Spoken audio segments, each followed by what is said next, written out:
ಸತ್ಯ ಯುನಿಲೆಟ್ ಅಲ್ಲಿ full Moon sale June 29 ಒಂದು ದಿನ ಮಾತ್ರ. ಸತ್ಯ ಯುನಿಲೆಟ್. ಕೇಂದ್ರ ಸರ್ಕಾರದ ವಿರುದ್ಧವಾಗಿ ಸಂತೋಷ್ ಲಾಡ್ ವಾಗ್ದಾಳಿಯನ್ನ ನಡೆಸಿದ್ದಾರೆ. ಸಂತೋಷ್ ಲಾಡ್ ಏನ್ ಹೇಳಿದ್ದಾರೆ ಅಂತ ಹೇಳಿ ನೋಡ್ತಾ ಹೋಗೋಣ.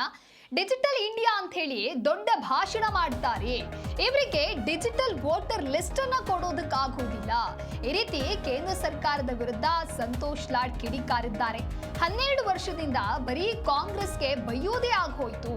ದೇಶದಲ್ಲಿ ಯಾವ ಮಿನಿಸ್ಟರ್ ಯಾವ ಖಾತೆ ಅಂತ ಹೇಳಿ ಅವ್ರಿಗೆ ಇನ್ನೂ ಗೊತ್ತಿಲ್ಲ. ಜೋಶಿ ಯಾವ ಸಚಿವರು ಅಂತ ಹೇಳಿ ಧಾರವಾಡ ಜನರಿಗೆ ಗೊತ್ತಿಲ್ಲ. ಬಿಜೆಪಿ ಅವರೇನು ರಾಮನನ್ನ ಕಾಂಟ್ರಾಕ್ಟ್ ತೆಗೆದುಕೊಂಡಿದ್ದಾರಾ? ನಮಗೂ ರಾಮನೇ ದೇವರು ಅಂತ ಹೇಳಿ ಸಂತೋಷ್ ಲಾಡ್ ಈ ರೀತಿಯಾದಂತಹ ಸ್ಟೇಟ್ಮೆಂಟ್ ಅನ್ನ ಕೊಟ್ಟಿದ್ದಾರೆ. ರಾಮನ ಹೆಸರಿನಲ್ಲಿ ಲೂಟಿ ಮಾಡ್ತಾ ಇದ್ದಾರೆ, ಆದ್ರೆ ಹಿಂದೂ ಸಂಘಟನೆ ಮಾತ್ರ ಸೈಲೆಂಟ್ ಆಗಿದೆ. ಈ ಕುರಿತು ಯಾವುದೇ ರೀತಿಯಾದಂತಹ ಪ್ರಶ್ನೆಯನ್ನ ಎತ್ತೋದಿಲ್ಲ ಅಂತ ಹೇಳಿ ಒಟ್ಟಾರೆ ಕೇಂದ್ರ ಸರ್ಕಾರದ ವಿರುದ್ಧ ಸಂತೋಷ್ ಲಾಡ್ ಈ ರೀತಿ ವಾಗ್ದಾಳಿ ನಡೆಸಿದ್ದಾರೆ.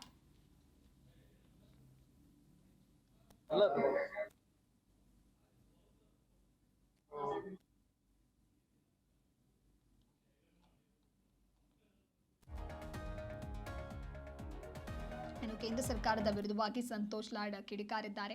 ಡಿಜಿಟಲ್ ಇಂಡಿಯಾ ಅಂತ ಹೇಳಿ ಕೇವಲ ಭಾಷಣವನ್ನ ಮಾಡೋದೇ ಆಯಿತು, ಆದರೆ ಯಾವುದೇ ರೀತಿಯಾದಂಥ ಕೆಲಸವನ್ನ ಮಾಡ್ತಾ ಇಲ್ಲ. ಇನ್ನು ಡಿಜಿಟಲ್ ವೋಟರ್ ಲಿಸ್ಟ್ ಅನ್ನ ಕೊಡೋದಕ್ಕೂ ಕೂಡ ಸರ್ಕಾರಕ್ಕೆ ಆಗ್ತಾ ಇಲ್ಲ. 12 ವರ್ಷದಿಂದ ಬರೀ ಕಾಂಗ್ರೆಸ್ ಮಾಡುವಂತಹ ಕೆಲಸಕ್ಕೆ, ಅಭಿವೃದ್ಧಿ ಕೆಲಸಗಳಿಗೆ ಬೈಯೋದೇ ಅವರ ಕೆಲಸ ಆಗಿದೆ. ಅದೇ ಕಾಯಕವನ್ನಾಗಿ ಮಾಡ್ಕೊಂಡಿದ್ದಾರೆ ವಿನಃ ಬೇರೆ ಯಾವುದೇ ಒಳ್ಳೆಯ ಕೆಲಸ ಆಗ್ತಾ ಇಲ್ಲ. ಜನಪರವಾಗಿ ಯಾವುದೇ ಕೆಲಸಗಳು ಆಗ್ತಾ ಇಲ್ಲ. ಇನ್ನು ದೇಶದಲ್ಲಿ ಯಾವ ಮಿನಿಸ್ಟರ್ ಯಾವ ಖಾತೆ ಅನ್ನೋದೇ ಗೊತ್ತಿಲ್ಲ. ಆ ರೀತಿ ಆಗಿದೆ ಪರಿಸ್ಥಿತಿ. ಜೋಶಿ ಯಾವ ಸಚಿವರು ಅಂತ ಹೇಳಿ ಧಾರವಾಡದ ಜನರಿಗೆ ಗೊತ್ತಿಲ್ಲ.